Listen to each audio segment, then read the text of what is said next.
তো হ্যালো বন্ধুরা, অনেক দিন যাবৎ আপনাদেরকে কোনো ভিডিও দেওয়া হয়নি। তো ভাবছিলাম যে একটা অন্য কোনো ভিডিওতে মাধ্যমে আপনাদেরকে বলি, কিন্তু সেটা হয়ে ওঠা সম্ভব হয়নি। তো দেখুন, এটা আমাদের গ্রামের ছোট নদী, আমাদের ছোট নদী চলে আঁকে বাঁকে। তো লাইফে ফার্স্ট টাইম জমির ধারকে এসেছি, মাঠের ধারকে এসেছি। তো এসেছি কেন সেটাও বলবো। তো আমরা এবছর ভাবছিলাম যে গম চাষ করব, কারণ মুরগি চাষ করতে গিয়ে আমাদের অনেক গম কিনতে হয়।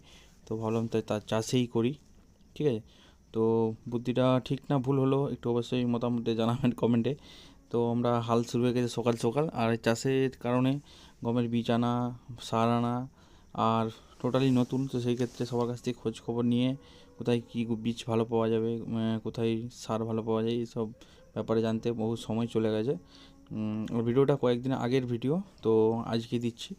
তো সম্ভবত আপনারা কালকে এটা দেখতে পাবেন। তো যাই হোক, জানি না গম কতটা কী পরিমাণ হবে। তো আমরা সার এখানে নিয়েছি বিঘা পিছু 30 KG phosphate, 10 kilo urea, 10 kilo potash, আর নিয়েছি আপনার সরষার খোল 10 কেজি। তো এটা আমরা দিয়েছি প্রথমে। তো ভুল না ঠিক হবে অবশ্যই বলবেন, ঠিক আছে? আর আমাদের ভিডিও তো আসতেই আছে, এরপরে আপনাদেরকে ভিডিও দিতেই থাকবো। তো কেমন কীরকম ভিডিও আপনারা চাইছেন এবং সেটা একটু কমেন্টে লিখবেন, ঠিক আছে? আর প্রথমত কথা গম চাষের ব্যাপারে আমাদের এতটা কিছুই অভিজ্ঞতা নেই, কিন্তু অনেক ভাইরা আছে যারা আমার ভিডিও দেখো, তারা চাষিবাসী লোক। আমিও চাষি বাড়ির ছেলে, কিন্তু মাঠে লাইফে ফার্স্ট টাইম আসলাম। তো অভিজ্ঞতা একটা সম্পূর্ণ আলাদাই হলো। মাঠে চাষ করে কতটা কষ্ট করে একটা কৃষক টাকা পায়, সেটা না মাঠে আসলে বুঝতে পারতাম না হয়তো, ঠিক আছে? তো সার আমাদেরকে সার মাখানো হয়ে গেছে, এরকম এখানে মাখিয়ে নিচ্ছি আমরা জমির ধারে, যে ওটাকে নিজে ঠিক আছে আমরা মাঠে ফেলে দিচ্ছি। আর আমাদের আগে 1 বিঘা হাল করে নিয়েছি, তার মানে টোটাল 2 বিঘা লাগানো হচ্ছে। কাকু আর আমি মিলে লাগাচ্ছি। তো কাকু ছড়াচ্ছে মাঠে, আর আমি শুধু ফোনে ক্যামেরা আর ওদেরকে ভাষণ দিতেই ব্যস্ত। তো এই যে খোলটা দেখতে পাচ্ছ, এই খোলটা কিন্তু সরষার খোল।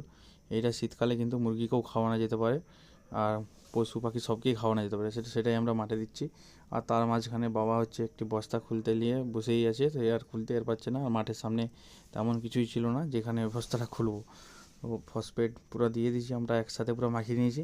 প্রথমে ভেবেছিলাম যে কিছু সবগুলোকে একটা আলাদা আলাদা করে ছড়াবো, কিন্তু তাতে প্রচুর সময় নষ্ট হচ্ছে, তাই ফার্স্ট টাইম ভাবলাম একসাথেই দিয়ে দিই। আর তার মাঝখানে হয়ে গেল কাণ্ড। 1 বিঘা জমিতে গম ছড়ানোর পরে তারপরে আর ট্রাক্টর আর আগাতে পারছে না, পুরো একদম জড়ে গেছে। তো প্রায় ঘন্টাখানেকের বেশি লেগেছিলো এটা ছাড়াতে। তো আমাদের সেদিনটা প্রায় সারাদিন লেগেছিলো গমের বীজ ফেলতে, ঠিক আছে? তো বাবা আর ড্রাইভার মিলে ছাড়িয়ে যাচ্ছে দুটো কেস্তা নিয়ে, কিন্তু ছাড়ানো এত সম্ভব হয়েছিল না। আমরাও মাঝখানে হাত লাগিয়েছিলাম, কিন্তু বহু কষ্টে চাষটা ছেড়েছিল।